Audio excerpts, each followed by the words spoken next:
Coming up on this episode of Nintendo Cartridge Society, just like Miyamoto, we're not even thinking of retiring. It's dangerous to go alone, so the Nintendo Cartridge Society goes with you.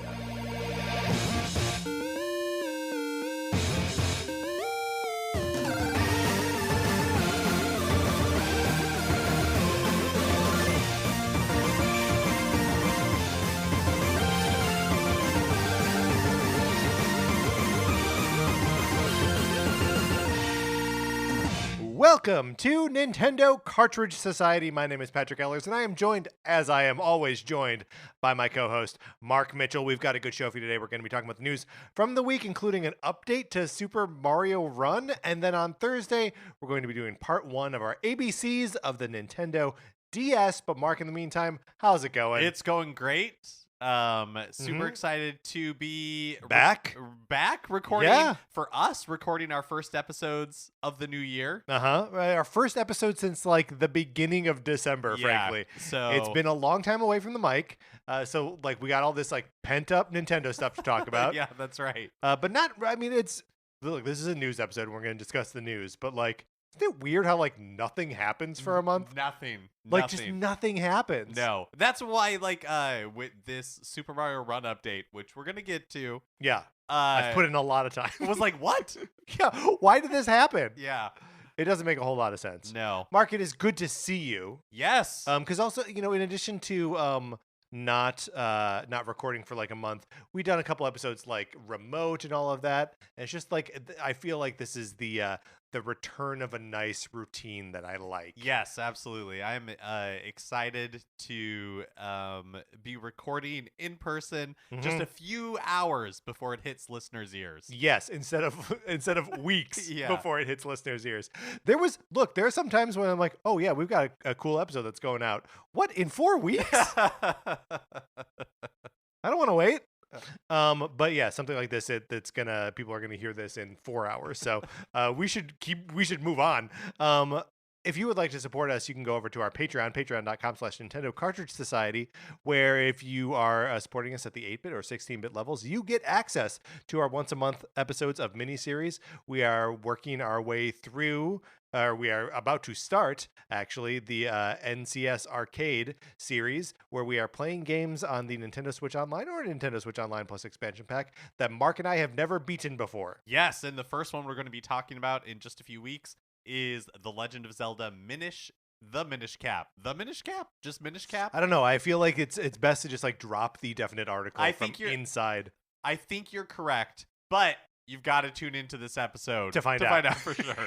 No other way to know. We'll do the research. It's like we'll get it right. Mission Impossible: The Dead Reckoning. That one we know for sure. Dash. Yeah. Part one. And now there's never going to be a part two. They're changing the title. Right. They're changing aren't they retroactively changing the title of part one to just Dead Reckoning? Oh, probably. Even though it was nominated for a Golden Globe, which happened last night, as Dead Reckoning Part 1. Well, I think it would be nice if they left the Part 1. Just forever. And then maybe someday down the road, we can get Dead Reckoning Part 2 like 30 years from now. Yeah. Why not? Close the book on it when they reboot the series. Yes. Yeah, and that's how you do it, is with Part 2. Right? All of this is to say yes, that the episode on Minish Cap is going to be great. And we will be soliciting feedback from other people who have been playing Minish Cap along with us. I'm really excited for NCS Arcade. So get in our Patreon, and you can learn more about it at patreon.com/Nintendo Cartridge Society. Or you can get into our Discord where people will be chatting about it. That's if you email us at Nintendo Cartridge Society at gmail.com. We will send you an invitation to the Discord, and then you can be in there and have a fun conversation with people about Nintendo and about the show and all that kind of good stuff. So get in there. All right, Mark, are you ready to talk about what we've been playing? The prompt says this week, but I guess for the last month? Yeah, let's do it.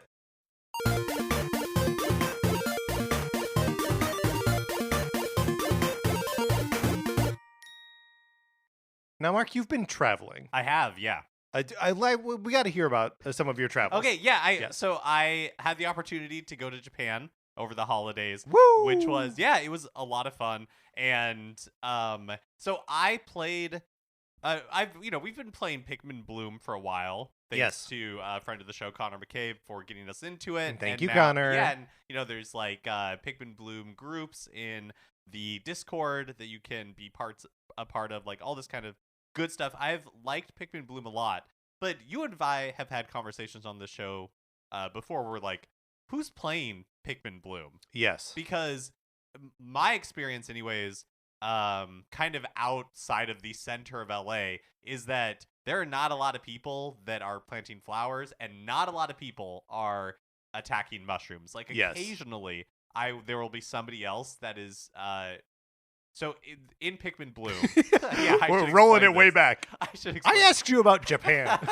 So in Pikmin Bloom, there's kind of like two activities. Mm-hmm. Well, there's a ton of activities, but the one that I'm going to focus on for the purposes of talking about Japan, is there are like mushrooms that are at certain locations. So when you are at a location or nearby, you will see these little mushrooms pop up on the map, and you can send your Pikmin to attack them. And the mushrooms have different properties, so they are weak to different Pikmin attacking them. And usually it's like up to 5 people can jump in on a single mushroom, or you can spend resources to add yourself on top of if there are already 5 people on there, or you can use this little like bullhorn thing to like invite people who aren't near you to help out with the mushroom fight. Exactly. And where I live, there are usually nobody else doing mushrooms. Occasionally one other person. If there's 2 people, I'm like, oh my gosh, we have a whole horde. Right. My experience I played a ton of Pikmin Bloom in Japan, and you walked a ton. I did walk a ton. Yeah. And so, but part of the reason for playing it so much was that in Japan, a lot of people are playing it. Yeah. And so you have to be constantly looking at it if you want to do mushrooms for free without spending the tickets, because they fill up so quickly. Interesting. Yeah, and so you're like, oh, that like, and so I wonder what it's like in your neighborhood, because you live a little more like in LA. Yeah. Is it similar to that, or is it similar to what? Where there are not very many people participating in mushroom battles? Yeah, I would say that like when I go for a walk, I can usually find at least one person who's already like working on a mushroom.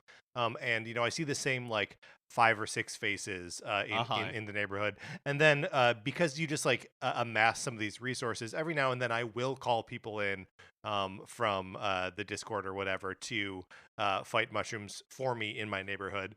But yeah, I mean, I've the only time I've like stumbled upon a full 5-person mushroom was in Burbank. Was over by the REI. Oh, okay. By the freeway. And like there just were a bunch of people, I don't know how or when or why, that just like were all attacking this flaming mushroom, and I was like, oh, I'll get in on that. Yeah. But no, so like that was Pikmin seems to be a much bigger thing in Japan than it is here, and Pikmin Bloom was just like one example of that. So I of course went to the Nintendo stores. Mm-hmm. In each, so there's one in Tokyo, in Osaka, and in Kyoto. Yeah. And I went to all 3. They basically have the same merchandise. I noticed different stuff in each one because I of course visited all 3 of them. Right. But like you're starting a new morning routine. You wake up, you go to the Nintendo store. Exactly. Yeah. Try to get some mushrooms going before, there you go. Yes. Before everybody else wakes up.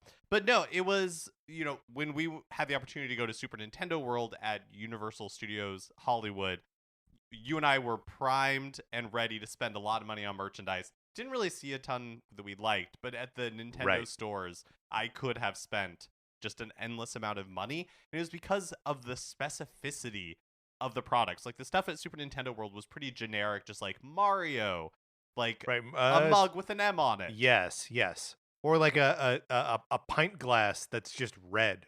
Yeah, right. Yeah, exactly. And it's plastic.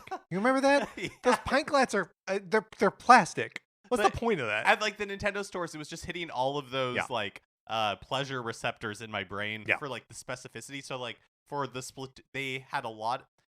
It's pretty clear that the main 4 franchises, as Nintendo sees it, at least in Japan, for the company are Mario, Zelda, Splatoon, and Animal Crossing. Yes. Because on like the just generic Nintendo merchandise, that was like the 4 characters that you would see. And that's kind of like the 4. They had other games. They did have a pretty prominent Pikmin section, and they had some Kirby stuff, but for the most part, the store's like 4 quadrants. Yeah, all of those them, 4 and games. They were like those 4. But like the Splatoon stuff, they had like the rubber gloves for Salmon Run. Yeah. And they had like a heavy like cast iron frying pan. And just for Animal Crossing, they had the Happy Home Paradise. They had merch for Happy Home Paradise, including plush for the characters from that game. Whoa. Plus like plush for the visitors to your island and most of the villagers at all. Like they even had a Mr. Rossetti one that multiple times I picked it up and I was like, I want this. When am I ever going to get a Mr. Rossetti plush? But then that's the opportunity. Yeah. I know. But especially because it seems like he should be phasing out, right? Because Rossetti doesn't appear at all in the new game. But that's like there was so much I could have just bought endlessly. Yeah. And that is what I wanted from like Super Nintendo World. Yeah, but it's just not there. But I have never been to the store in New York City, which seems crazy. Now you got to go. And I would love to know if one of our listeners has ever gone. Is it like that? Is it, is it like the Japanese stores where they're so the merchandise is like specific, is like made for Nintendo fans? Yeah, is fun and like quirky and yeah. Because they had stuff that celebrated the Famicom, and they had retro stuff, they had new stuff, they had a huge wall of amiibo. It was just fun to see all different generations in there being excited about Nintendo.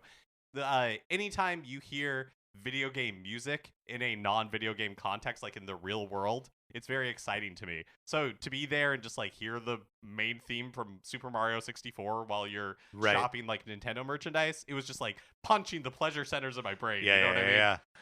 That sounds fantastic. I'm glad that you. You also did other things on your travels, but I'm glad that you got to hit all 3 Nintendo stores in Japan. Priorities. You said a couple things that like cued off to my experience of the last couple weeks. And primarily it's Pikmin, that you mentioned that Pikmin Bloom is a big thing in Japan, and that it's not in the sort of like top 4 franchises that are like the flagship Nintendo franchises in Japan. It is a seemingly somewhere in 5th place, right? I discovered that I love Pikmin. That I think it's a fantastic series, and I feel like I've wasted 20 years of my life not playing Pikmin. When last we spoke about it on the show, I had rolled credits on Pikmin 4, I believe, even though I knew there was a lot of other stuff after that. Turns out the real meat of the game is indeed after the credits, and there are so many other game modes and so much more fun to be had. A couple things we talked about, best dog in a Nintendo game for our Cardies last year, and I nominated Ochi and then eliminated him, being but he's not really a dog. And now I think Pikmin 4 is all about dogs. The end boss is a dog. The Moss is another dog who now I understand the context around. There are puzzle pieces that you pick up throughout the course of gameplay that when you put them together is the cover of Nintendogs. The game is about dogs. They had Ochi plush. Oh my! Yeah. I love that. I love Ochi now. He's my favorite. So yeah, Pikmin 4, an absolute banger of a game. In any other year where there wasn't a Tears of the Kingdom, Pikmin 4 would be my game of the year. Even as it is, I don't know if maybe I think Pikmin 4 is better than Tears of the Kingdom. I love an insane thing to say. No, I love it. But I sort of believe it. And then after having such a wonderful time, I was like, okay, that's it. I'm buying Pikmin 1 and 2. And I will make my way through them and then play Pikmin 3, just so I can have the entire Pikmin experience. And I'm currently making my way through Pikmin 2. I'm maybe 60% of the way through the game. and I like it a lot. But it's not as good as Pikmin 4, and it's not as good as Pikmin 1. Because let me tell you something about Pikmin 1. Pikmin 1 is a masterpiece.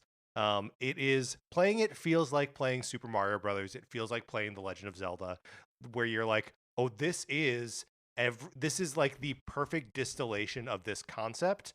And like it's old, undeniably, like it feels old, but it also feels like it is exactly what it needs to be.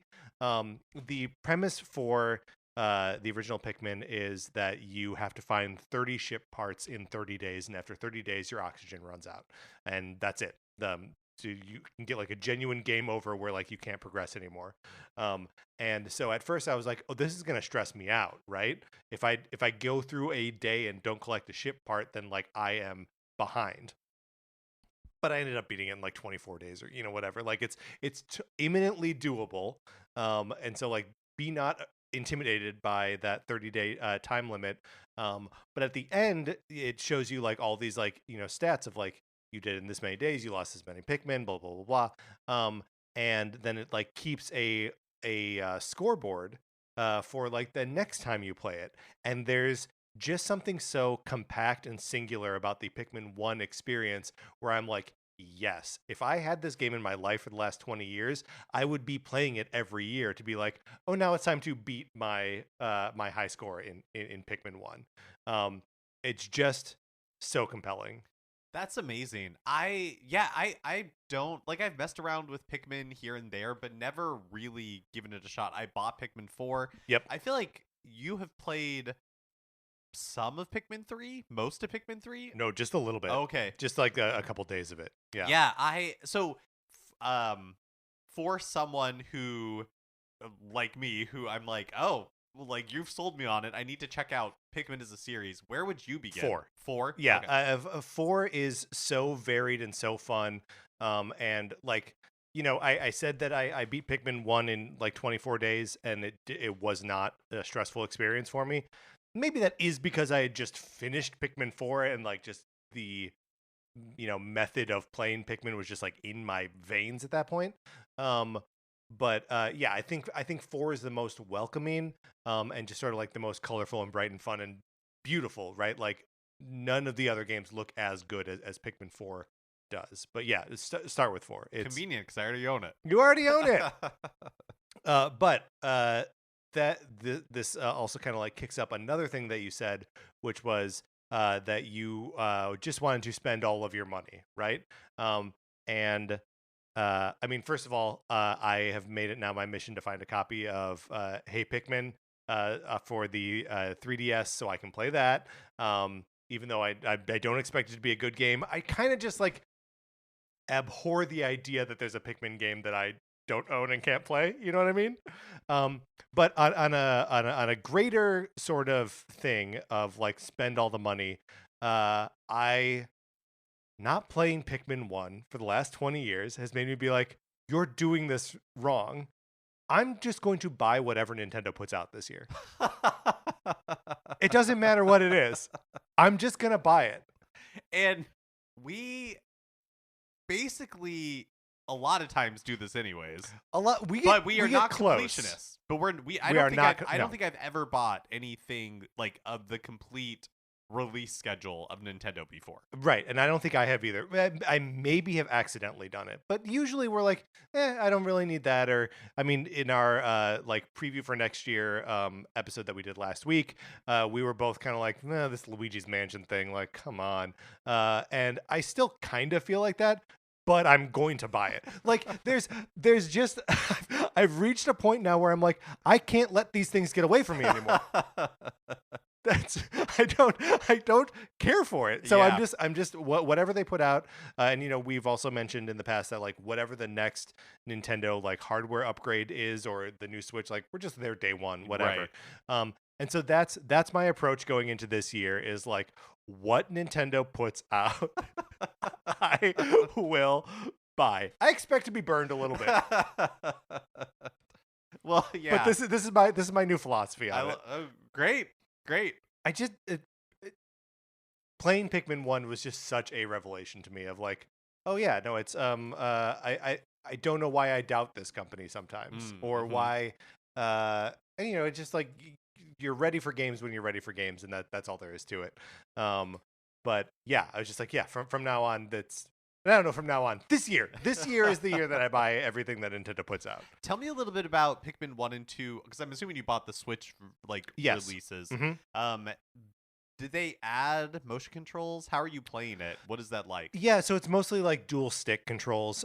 It's like kind of the and there is like still like motion fine tuning of some of the things, but I mean it mostly feels like the way I play Pikmin 4. Okay. So the Pikmin games do have like sort of a long history of because the GameCube has that like weird C stick, and they were re-released on the Wii with like more pointer controls, which is honestly a little bit more cumbersome than you want it to be.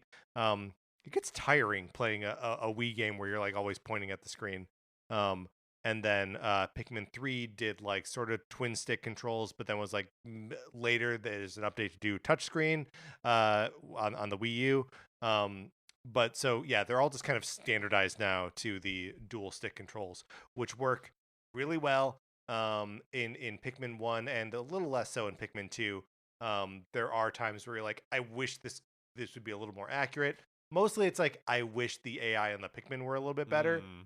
They get stuck. Mark, they get stuck sometimes. But there's something all you have to do to like get over the fact that you can't totally control the Pikmin is you just like role play that they're stupid, right? Where you're just like, you idiot Pikmin, and then you just like corral them up again and then start they throwing don't look like they have a lot of synapses firing like all the time. They look like dummies. Charm. They are dummies, right? Uh-huh. And we love them all the same.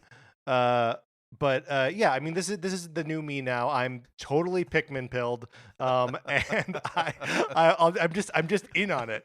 I'm there. I'm part of it, and I'm sorry that I wasn't for so long. Well, this is very exciting. I thought you seemed a little different when we.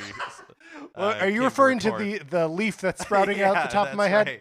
That's right. Anything else that you've been playing?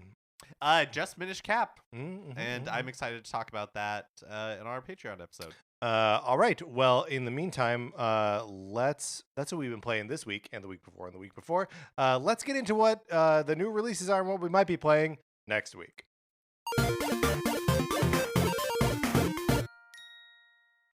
Gotta tell you, not much happening this week as far as new releases go. No, we are still, look, we mentioned the sort of like news dead zone that applies to new releases as well, right? There's just like nothing out. Yeah, maybe we'll just shout out a couple of sure. these. Just, sure. I'll do one from tomorrow, Wednesday. Okay. Cafe Owner Simulator. That's the one that I would have picked. On Thursday, 8 Colors Star Guardians comes out. And then on Friday, Coin Rush. Oh, it's got to be Frog Song, right? Yeah. I mean, these all sound like kind of shovelware kind of games. I'm looking forward to... we say this at the beginning of every year, that like we don't really know too much about what's coming up. I'm just looking forward to getting some semblance of like the machine in motion, right? And just like the games coming out. Yeah. But we will have to wait for that. All right, Mark, let's close out the new releases. Which brings us to a regular segment on our show. It is time for 433. In 1952, American composer John Cage wrote a piece called 433, wherein a performer or group of performers didn't play their instruments for 4 minutes and 33 seconds. For the purposes of this show, our instruments are talking about Nintendo. So, for the duration of one performance, 433, Mark and I will talk about something I don't know Nintendo related, thus fulfilling the contract of the piece. Mark, we were suggested a topic from a Discord user, Kyle Seaborn, wanted us to rank the pasta shapes. Okay. So I think first thing we need to do is we need to make a list of pasta shapes that we agree on, maybe like 10-ish, and then we will rank those together. Okay, great. Does that sound fair? Yes. So I think first things first, spaghetti. Spaghetti. Which I'm going to spell wrong. And hey, it doesn't matter. Google knows what I meant, so it fixes it in the sheet. There's a lot of spaghetti-like noodles. I agree.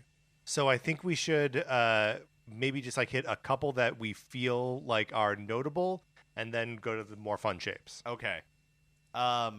So like a linguine, Yes. a nice like wide noodle. Uh-huh. A linguine, a vermicelli. Sure. Which one is vermicelli?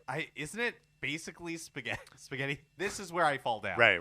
This is where my lack of knowledge about pasta does me in. Well, so let's do. You said fettuccine. Is that what you said? Linguine. I said linguine. Okay, linguine. But we can do fettuccine. That's Sure.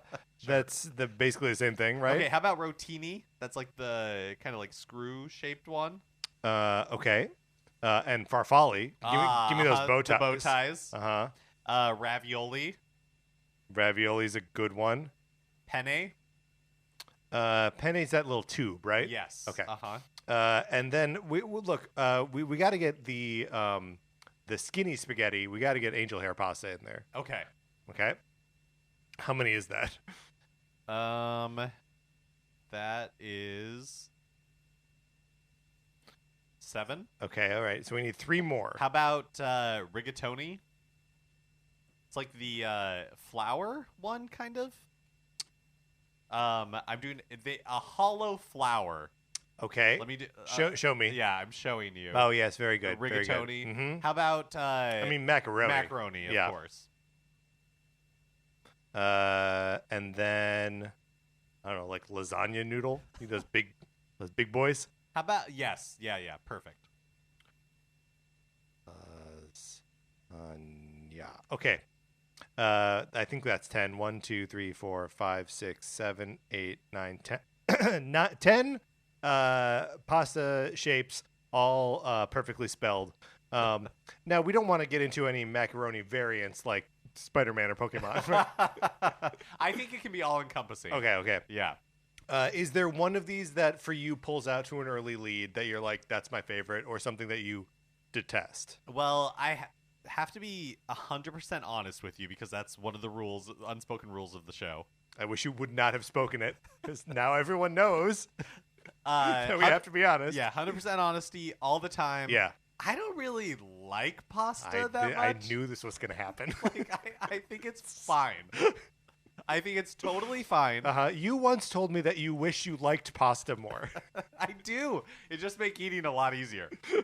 Right. So you're like, what am I going to do? And pasta. more delicious because it's great. So, I have I got to say, like, the difference between an angel hair and a regular spaghetti, meaningless to me. I mean, it's meaningless because I feel like a spaghetti is the perfect, like, medium. Like, I think the fettuccine, good, too wide. I think angel hair, good, too narrow. Spaghetti, you're saying, is like the Goldilocks. Spaghetti is the Goldilocks. It's the Goldilocks noodle. I feel like it's the pasta. It's in our household, we will sometimes say, "Do you want to have spaghetti for dinner?" And what we mean is pasta. So we think spaghetti number 1. I think spaghetti number 1. I'm good with that. We'll follow it up by saying, "What kind of spaghetti do you want?" All right, spaghetti number 1. It can be dethroned. Yeah, possible. Well, we at least got the most important one. Yeah, that's right. And I guess we'll never know the rest. We were accompanied by pianist Armin Fuchs. All right, Mark, let's get into the news.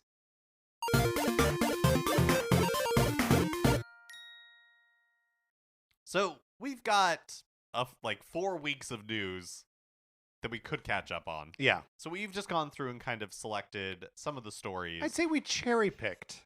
Yes. Yeah. For whatever reason. Cultivated. Yes, that's right. For whatever reason, picked didn't feel right. Like cherry pucked, cherry. No, I think it's cherry picked. Picked is it's definitely right. It just didn't feel right in my mouth. Cherry picked. I do like the idea. Probably the British say cherry pucked, I would assume. Yeah, that feels right. At the end of December. And it'd be a cherry pick, isn't it? Sorry, go on. No. No, if you have anything else. No, that was it. Okay. At the end of December, out of nowhere.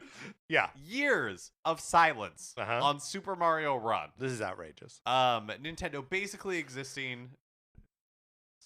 pretending that Super Mario Run doesn't exist. Yes.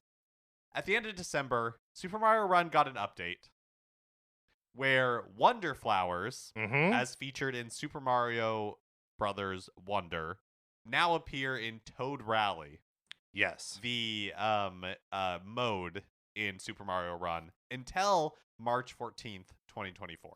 So, have you? I know the answer to this question before I even ask. Have you gone into Super Mario Run to try out this new mode? I haven't, but I've got to say, you and I both really like Super Mario Run. Oh yeah. It's a fun game, Yes. and this made me think I should go back and play Super Mario Run. Yeah. I should just start all over.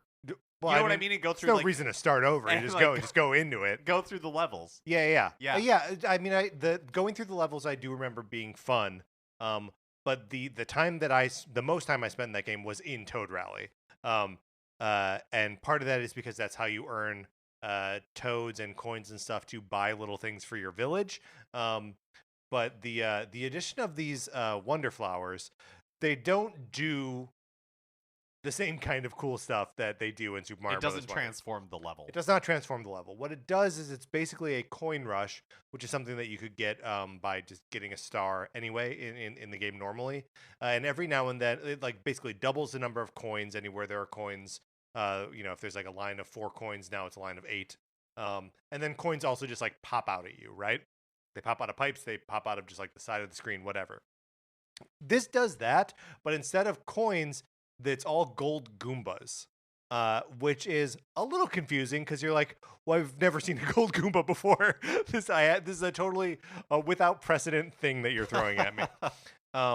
And as you collect gold Goombas, you are unlocking stamps on this little card, and when you have filled up your card with stamps, you get a gold Goomba that you can put in your little village. Oh, like a statue? Yes. So it is. There is like A golden idol. There is a gold. Yes, you can worship at the foot of Golden Goomba. And so like it's not the most substantial update to the game. But it is interesting, and there is a goal at the end of it. You can try and get this Goomba statue.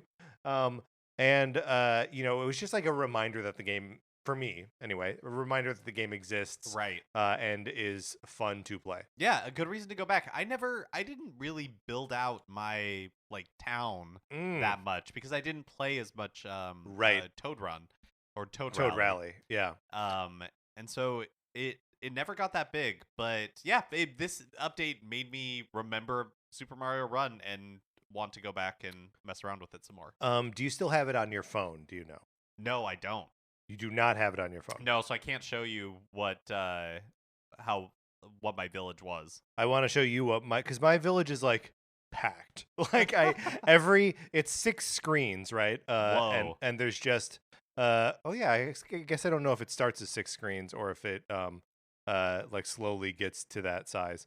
Oh, I'm trying to show you, and it's just So like I've got like castles and pipes and rainbow bridges to other areas that I've decorated appropriately with like specific colors of things. Nice. But there's a big empty space that I need to put something there. I'm just telling you about Super Mario Brothers Run or Super Mario Run. Why do you think they did this? I don't know. I honestly thought that they just like not forgotten about it so much, but moved on from Super Mario Run. That they were like, we did that, it's over. And like it's not they did like one not big but one like substantial update to it shortly after it came out, right? And then like that was it. Right. But the monetization of it never changed, right? It's still just $10 and then you get the whole thing. Yeah. I mean like every now and then you can play more of the free levels or more levels for free. But yeah, I mean it's they never turned it into a game that would actually make them money. Yeah, interesting. This made me think. Toad Rally made me remember one other thing that I wanted to share about my trip to Japan. My husband and I went to Universal Studios Japan in Osaka, and we checked out the Super Nintendo World there, and they had characters out that you could like meet with. And my husband was like, "Oh, do you want a picture with Mario and Luigi?" And I was like, "No, I want a picture." Don't need it. with Chunky Toad. Yeah. And I got that picture. Uh-huh. Toad and I are holding hands. Yep. It was it's adorable. Highlight of my life. Are you going to share that in the Discord? I'll put it in the okay, Discord. Great. Yeah, I'll Great. put it in the Discord. Good. That was a lot of fun. And Chunky Toad is so small. Seriously, so tiny. I think maybe that is why they didn't come to Universal Studios Hollywood. Now, right. Toad, you can meet at Universal Studios Hollywood because they had to find a person small enough to be in that costume, but stout enough to wear that costume. Yep. I was gonna say all day, but like they're out like with a handler for like 15 minutes, and that's probably plenty. That's probably too long. Yep. Yeah. As of yesterday, January 8th, the Pokemon TV app has been discontinued on all platforms, including the Switch. That's right, including the Nintendo Switch. Mark, I have to ask you. What is the Pokemon TV app? So, you could watch select full episodes of the Pokemon anime on, and sometimes I think they had like full seasons on there, but it wasn't like the entire collection. Interesting. I think it was like a rotating selection of episodes that were available in the app. It would be cool if it was like live TV. Right. Where it's just like there's a schedule, you tune in and you watch whatever. Yeah, like they're a showing. Pluto TV or something like that. Like where a basically Pluto, it's just like yes. you can always. It's just like a Twitch stream of Pokemon. Yeah. And at any point you can tune in and be watching an episode. But I think it was more like a library of it. So you can't download the app anymore. If you have the app, it still works until March 28th. At that point, it'll go completely offline. That's interesting. I wonder if they have other plans for how to distribute Pokemon. I've seen like images being posted online of kind of the mess that if you want to stream Pokemon, it's all over the place. It's not in like a single location. There's some seasons on this platform, some seasons on this platform. But yeah, interesting. It's interesting to me that they are discontinuing this and not. I guess the licensing is more valuable to them than trying to monetize it themselves is what it must come down to. But it does kind of seem like just to like own that, right? It'd be like, yeah, just find it on our thing that we own. But yeah, I guess you're right. Just like the licensing is like the top 10 like movies on Netflix the last like couple weeks have all been like licensed from other studios, and like Netflix movies are all like pushed way down in that like top 10. Speaking of Netflix, have you watched Pokemon Concierge? I have. What'd you think? I thought it was great. I know, it's so cute. Good, and it's short. It's 4 like 11-minute episodes. And that last one, which now I can't even remember what was happening in it, but it was great. And just this like stop motion animation style is just adorable. Why did we both watch this? I don't know. I had heard such good things.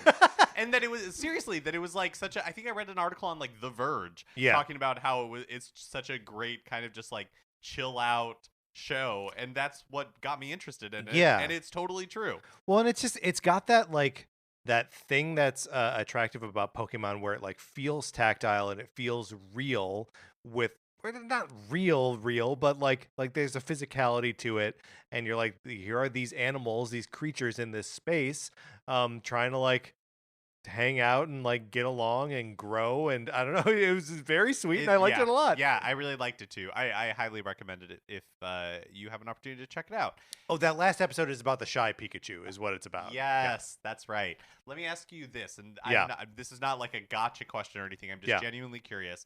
I'm going to buy everything Nintendo puts out. Does that apply to Pokemon games as well? If there's a Pokemon game that comes out this year, yes. Okay. Yeah, that's what it. What about again, this is not a gotcha. I'm just curious. I understand. Like downloadable titles. Yeah, downloaded for sure. If there's like a Kirby Dream Course Kirby 2. does dumb stuff for that's on the list. I guess if there's like a so like the Pokemon like cafe or none of those that stuff. Yeah, that's fair. Or what's the one the League of Legends like Masters? No, it is not Masters, it's Pokemon. Not Stadium either. It is called No, we'll get there because you're looking it up. Yes, I'm googling it. Oh no, but I'm doing a bad you're job. doing a really bad job of it. You're leaving me high and dry here. Unite. Yes, so Pokemon Unite. That's not part of it. The Pokemon that looks like Roblox that's not part of it either. Right. Yeah, no, like a mainline or like a non predatory spin-off game that I'll buy. Do you know what I discovered while googling trying to Google Pokemon MOBA but accidentally putting in Pokemon Momba, MOMBA, okay, is that any collection of letters is either a Pokemon or close to being a Pokemon's name. Yeah. That Google's like, did you mean this Pokemon? And I didn't. That's funny. I thought it was going to be like, oh, did you mean getting an MBA in Pokemon? It's like, oh, you must have meant Pokemon Mombane, Mambane, which is like, sure. Yeah. Let's guess what it is. Is it like Mombane? Is it like the mother of Bane from Batman? Yep. I'm your mother, Batman. It's a snake. Oh, okay. And there's also one called like Mamba, Mamba. So like I said, any collection of letters, any random collection of letters could be a bad hand at Scrabble or the name of a Pokemon. The name of a Pokemon. Why isn't there a Pokemon called Quijibo at this point? That's a great name. Yeah. That's a good name. It's a great name. But you won't be able to learn anything about that on the Pokemon TV app because it doesn't exist anymore. Yep. A 13-year-old Tetris player, Blue Scuddy, has achieved a kill screen in the Nintendo Entertainment System version of Tetris, a feat that was considered impossible before the invention of advanced techniques like hyper tapping and rolling. So I don't totally understand exactly what all of these techniques are, but I do know that for, I think, hyper tapping, you have to flip the controller upside down and like put it on your knee. That's and amazing. Just like tap the back of the controller with like all of your fingers. So evidently after level 29, the blocks start falling like almost imperceptibly fast. And because there's some sort of like delay built into the just from the controller to the system itself, that it is, largely too fast for human beings to like really do anything at that high speed. This kid plays the game for 40 minutes and gets to level 157 before, a kill screen in the context of like an arcade game or an old NES game means that you are running the high score counter to the point where it literally runs out of bits and the game crashes. So like when you hear of a kill screen in like Donkey Kong or the original Mario Brothers, that's what's happening, is that they're getting to a score so high that it can't count it anymore and the game craps out entirely. And it's because, I think, correct me if I'm wrong, that those games like don't really have an end. Like Donkey Kong doesn't end. It keeps looping. Yeah, that's right. Loop. As does Mario Brothers, as does kind of really most arcade games. I wonder what the first game with an ending was. We'll find out at some point. So this kill screen in Tetris was seen as sort of like a hypothetical thing for a very long time. But I've seen, so the video is cool. Like you can watch this kid do this. It's exciting. And it's a feat that's never been accomplished before. So like hats off to him. There's something weird about the way you trigger the crash in Tetris on the NES, because the way it calculates scores, it assumes a Tetris is the score, and everything else is a modification of a Tetris, so of a 4-line clear. So the smallest amount of information that it counts is a 4-line clear. A 3-line clear, it counts as 4 minus 1. A 2-line clear counts as 4 minus 1 minus 1, and a 1-line clear, it counts as a 4 minus 1 minus 1 minus 1. So it actually, you can max out the memory of the score counter faster by not getting Tetrises. Oh, interesting. Which is maybe neither here nor there, because like he's still got to a level 157, which is insane. But like there are possibly easier or quicker ways to get the game to crash via the high score counter. And also just interesting to understand that that's how the game is programmed, where everything is a modification Yes. of a Tetris. Yes. It's not like it's counting 1, 2, 3, or 4. Yes. It's like, oh, it's a Tetris -3. Yes. Yeah. Which is, and because it doesn't have like a function for 3, it's -1, -1, -1. Yeah. So a single line clear is 4 times as much data as a Tetris. That's cool. Isn't that weird? Yeah, that is weird. All right, Patrick. It's a new year. Let's engage in a little rumor mongering. Woo! Because Switch 2 comes out February 3rd. Yeah. It's a glove you wear on your feet. Our Xbox exclusive games, or I guess at that point they'd be previously Xbox exclusive games, coming to Switch in 2024, because there's a lot of smoke right now. Yes. That might be the case. Back in November, Xbox CFO Tim Stewart said at some financial conference that the company's Microsoft's strategy going forward was to bring their games to, quote, every screen that can play games. And then shortly after that, Microsoft Gaming CEO, whose name I'm blanking on, but I'll look it up while you tell me what he said. Well, he basically walked that back, right? He took the opportunity to be no, that we don't really. That's we want people in the Xbox ecosystem like Phil Spencer. Phil Spencer. There we go. That's right. Look, these are names we don't have to know on a Nintendo podcast. That's right. That's right. I always confuse it with Phil Spector. Right, different guy. Sound guy. Yeah. Yeah. Also a murderer. I was gonna say he shot people.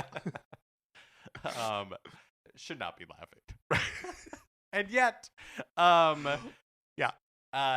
he walked that back, and previously there's been Xbox games on Switch, right? Like Ori and the Blind Forest. Is that what that game is called? Is that right? That's what one of them is called. Okay, yeah.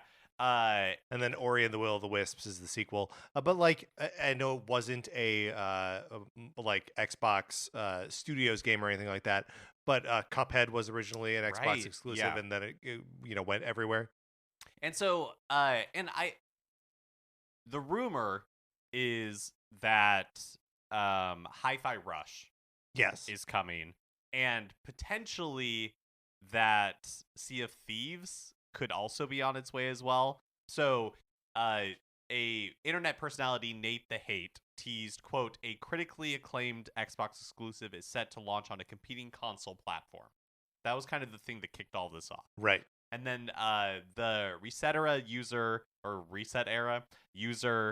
Lowly Low seemed to confirm this by saying that Hi-Fi Rush would be coming to Switch. Sure, and which fits the description of a critically acclaimed Xbox exclusive from the last year, and a competing console platform. I guess I feel like Nintendo doesn't see Xbox as a competitor, and Xbox doesn't see Nintendo as a competitor. But I get why an analyst would say that they are. Right. And then on his Game Mess morning show, Jeff Grubb said that he heard that Sea of Thieves was on its way to Switch. And then Windows Central is also reporting that Microsoft, quote, has been exploring bringing some of its back catalog to other platforms, although some of the details remain vague and unconfirmed. So I think that's the most important part here. Details remain vague and unconfirmed, right? It would make sense to me if something like Hi-Fi Rush, being a less technically demanding, not big AAA game, would find its way onto other platforms. I wonder if something like Sea of Thieves, if that would happen to something like Sea of Thieves. Right, especially because Sea of Thieves has been so successful. Yes. For them. And is so online. And I know you can take the Switch online, but the whole premise of that game is that you're online the whole time, pirating with other people. And if it has the sort of not always super reliable connection that the Nintendo Switch has, that's going to be difficult to play a game like that. Yeah. It'd also be interesting if that one turns out to be true. Is it ported by Rare? Is Rare, Great question. Or is it a third party that's doing it? So, the Rare connection is very interesting because, obviously we've been seeing more of the Nintendo 64 Rare games making their way over to the Nintendo Switch Online Plus expansion pack, right? We've got James Bond, we've got Jet Force Gemini. There's another one, Banjo. they're already kind of playing nice. Yeah, that's such a good point. And at the same time that GoldenEye was released on Nintendo's Yes. 64 for the Switch Online, Microsoft also announced that they were going to get a version as well. So it's been, both ways in some of these instances. Obviously, Microsoft and Nintendo have a much chummier relationship than Microsoft and Sony do. Right. Where those two companies do see themselves as direct competitors. Sony spent the last 2 years suing Microsoft. So, yeah. But I thought the Windows Central article was really interesting because the author talks about how some Xbox fans are frustrated when something like this happens. And not that it's not a sound business strategy, but the author's point was it would be better if Microsoft kind of explained their strategy for it. Do you being sure, these games are Forza, Starfield, these are Xbox exclusives, and then these titles are not. The article does a much better job of articulating it than I am. But is it just that people want to know what they're getting out of buying an Xbox? I think that is, especially when you're in the Xbox. I mean, the answer is Game Pass, right? I know you can get it on PC, but it's the way to access Game Pass on a home console. I think the thing from a lot of people's perspective is, hey, the Xbox is not the most popular platform to buy on. So like you said, I want to know I am buying this because I want to play Hi-Fi Rush or whatever, and you're telling me that just later it can show up on other platforms.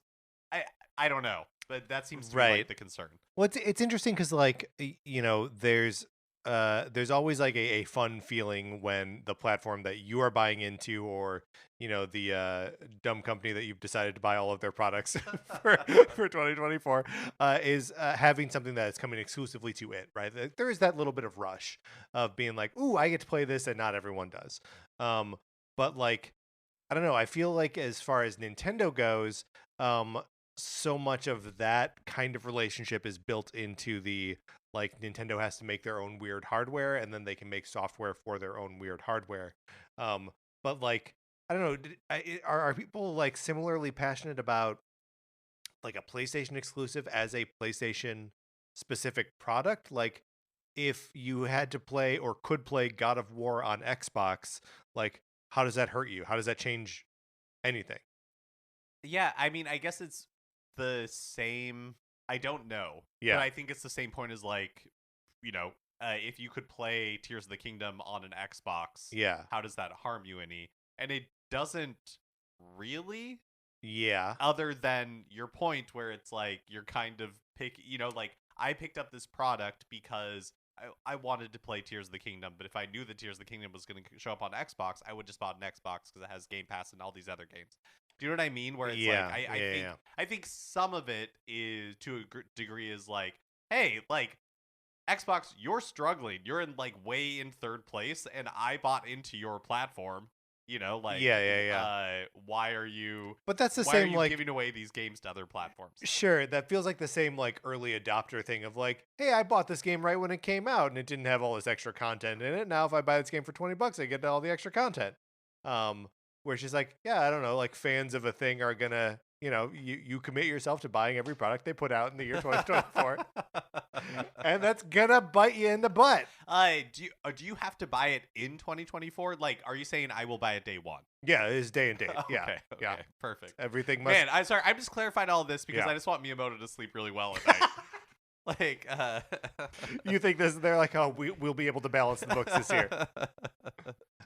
It does mean that I am currently on the lookout for a Sora amiibo pre-order. Oh, so not just games. Mark, what did I say? I said everything they put out. If there's a new color of Joy-Con, I'm buying them. I guess if there's a special edition Switch, I'm not gonna, unless it's I'm not gonna do it. I'm not. Anything else though? Okay, all right. I mean, yeah. Okay. It's the year where that happens. Yeah, and our unspoken rule that I've talked about twice now. We have to be true. We have to be truthful. Right. So, amazing. Do you think this is actually happening? It would not surprise me. Yeah. It wouldn't surprise me. Do you think this is part of a greater initiative to do this with like a bunch of games, or are we really just saying Hi-Fi Rush is a specific use case? It would be easy to put on other platforms, so they're going to do that.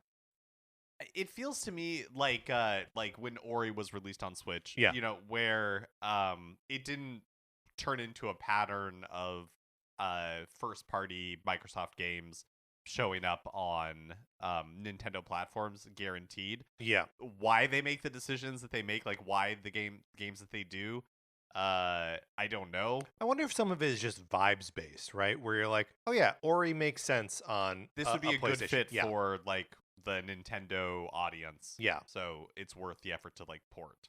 So to that end, when are they going to bring Battletoads over to the Switch? Hey, there was a whole new Battletoads. There's a whole new Battletoads, yes. I wasn't even thinking about like the legacy stuff, but yeah, if you could put out like a Battletoads, okay, Microsoft, put out a Battletoads collection. Patrick will commit. I will buy it. Every Battletoads product released this year. Yes. Yeah, sure. I'll commit to that. Maybe one comes out.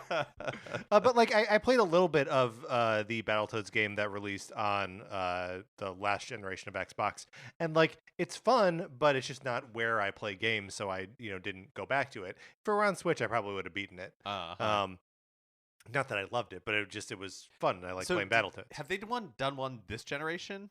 No, I think it was the previous one in the Xbox One. Yeah, it must have been. Yeah. Okay. Because I remember that E3, I was watching it at your place. Right. Yes. Yeah. Mm-hmm. And then, of course, the Battletoads are also playable characters in Killer Instinct. All three of them, and they're all separate characters. Is that right?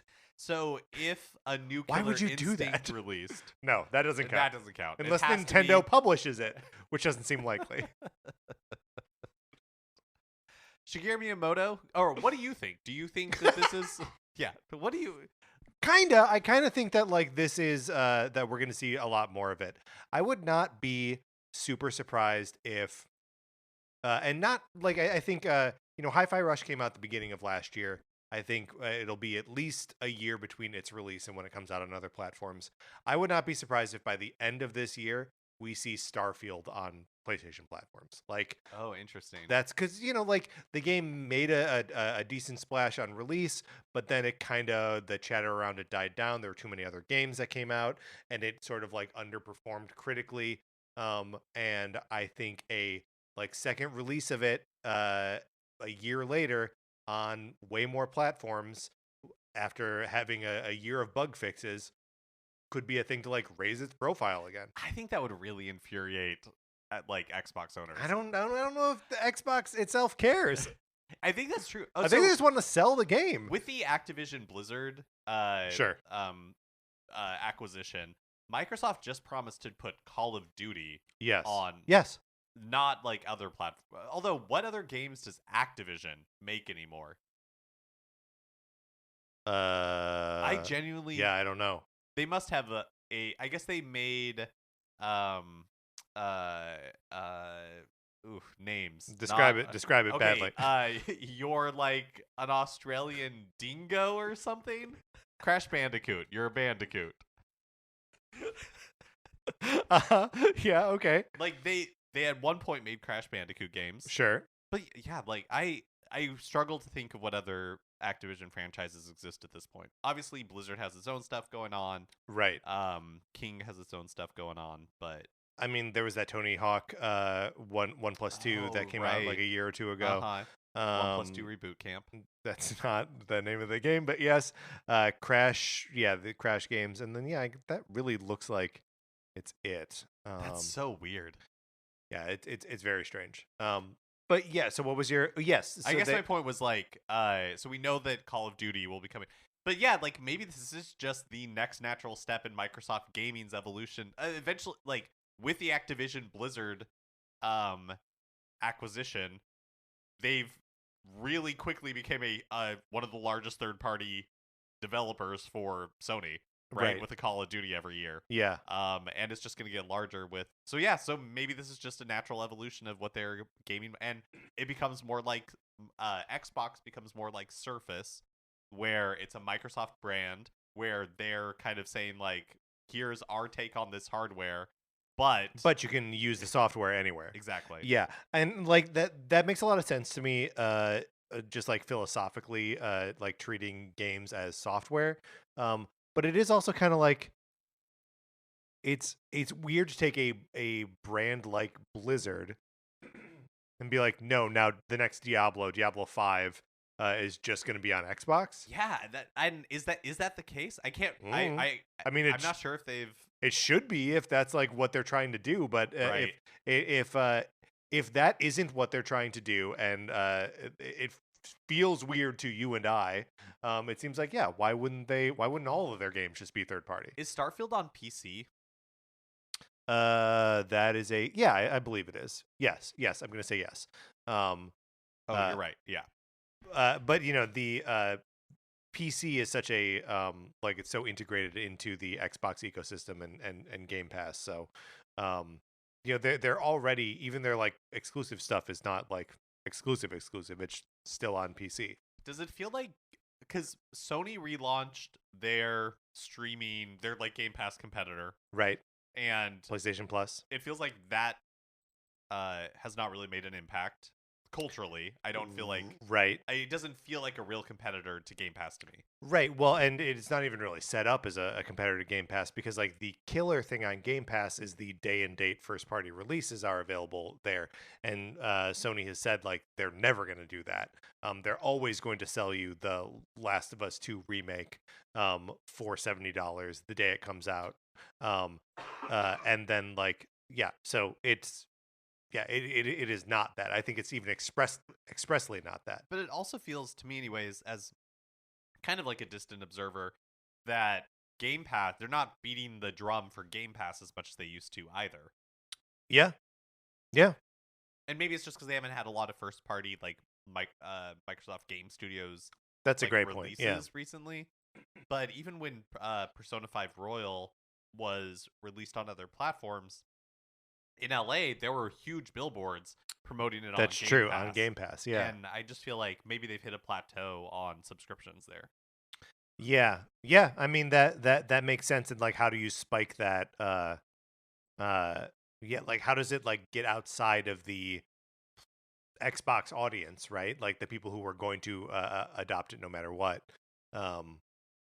Curious to see. You think the Persona 3 remake is going to be a Game Pass? I don't know. I guess probably. Probably, right? If Microsoft is willing to put down the money for it. I mean, it seems like they've done nothing but put down the money for stuff, so. Yeah. I think this is a record for the most we've talked about. Xbox? Uh-huh. Yeah, probably. Patrick and I are patting ourselves on the back. Yeah, that's right, because we're good little boys. Because we remembered about Microsoft. We had to look up Phil Spencer's name, but we talked about Microsoft and Sony, and no, Xbox. Jesus. Shigeru Miyamoto. There we go. Gave an interview to. I'm comfortable again now. Thank you. To Kes McDonald at The Guardian, which posted on December 30th. The whole thing is worth checking out. It's adorable because he's adorable. I will include a link in the show notes. But there's some fun stuff in here. He spends a lot of time in the interview talking about the 1980s at Nintendo, and even warns, quote, "If you ask me to talk about the early days, it'll go on for a while." Very cute. Very charming. I love that. He's asked about when, if ever, he'll retire, and his response is, quote, "More so than retiring, I'm thinking about the day I fall over." That's very funny to me. That's great, and like same. In this day and age, you have to think about things in a 5-year time span. So I do think about who I can pass things on to in case something does happen. I'm really grateful that there is so much energy around things that I've worked on. These are things that have already gone out into the world. They've been cultivated by others. Other people have been raising them, helping them grow. So in that sense, I don't feel too much ownership over them anymore. Which is very interesting, right? Obviously, I'm a newfound Pikmin freak, but there were reports around the release of Pikmin 4 that, like, people were asking the developers, like, what, Miyamoto comes to you with this crazy concept? And they're like, yeah, he does, but, like, he also knows that we can't implement everything, and, like, we have our own vision for the thing. So, like, it seems like it's just generally, but it's specifically in the case of Pikmin and Pikmin 4, evolved more into his ideology has been instilled into this team, and the team carries forward their version of his vision. Yeah, it does feel like Miyamoto very rarely shows up in talking about like games specifics anymore. Yeah. You know, like even with unless it's Pikmin Bloom. Unless it's Pikmin Bloom. But even with like Breath of the Wild, there was it the Game Awards, or there was some presentation where it was him and AJ Aonuma, and they were sitting there and they were playing Breath of the Wild. But Tears of the Kingdom, he was not the face of Tears of the Kingdom. Yeah, that's Super right. Mario Brothers Wonder, he was not the face of Super Mario Brothers Wonder, right? And like Miyamoto had this reputation really like 20 years ago for, quote, like upending the tea table. This idea that he would come in during game development and kind of throw out an idea that changes everything. Yeah. But really it feels very much exactly like he's saying that he has moved into a much more like advisory role where people show him stuff and he gives feedback, but he's not dictating. Yeah, like, it's the direction of these games. It makes me think of when is it Dylan Cuthbert and those guys were working on Star Fox, and he would just like go into their office and like smoke cigarettes. yeah. Just like see what they were working on, not do anything, but just like delightful. That's so it almost feels like that's the role he's like slouching into everywhere. No, not to call him a slouch, but just like, he's 71 years old. Yeah.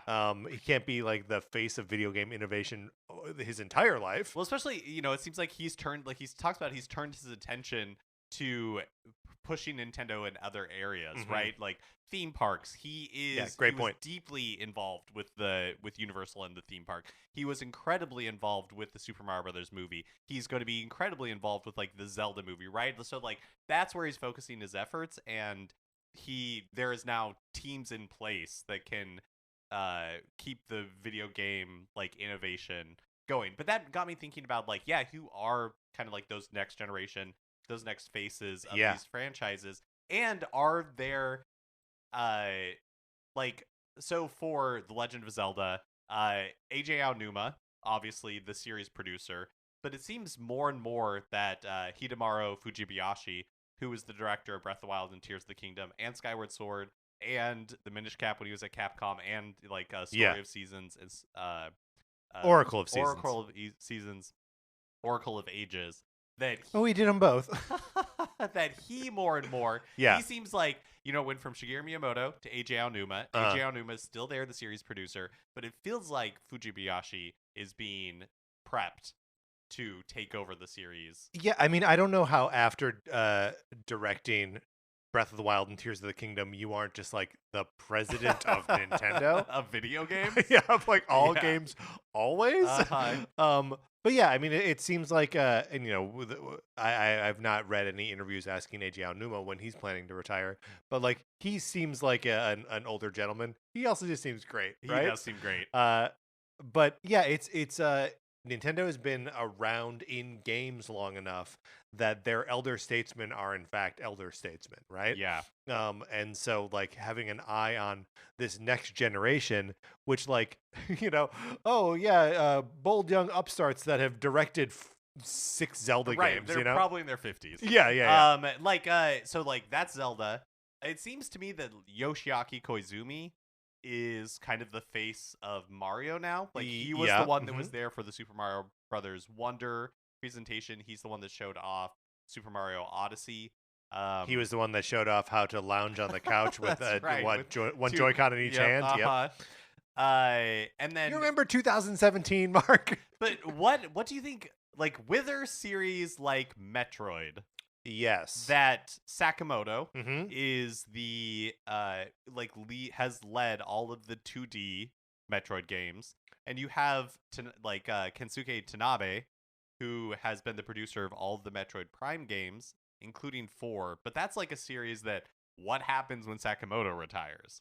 Right. Yeah. I mean, a great question, especially because like Metroid's such an interesting case because the last 2 2D Metroid games were developed by Mercury Steam, which is a Spanish studio, and all the Prime games are developed by Retro.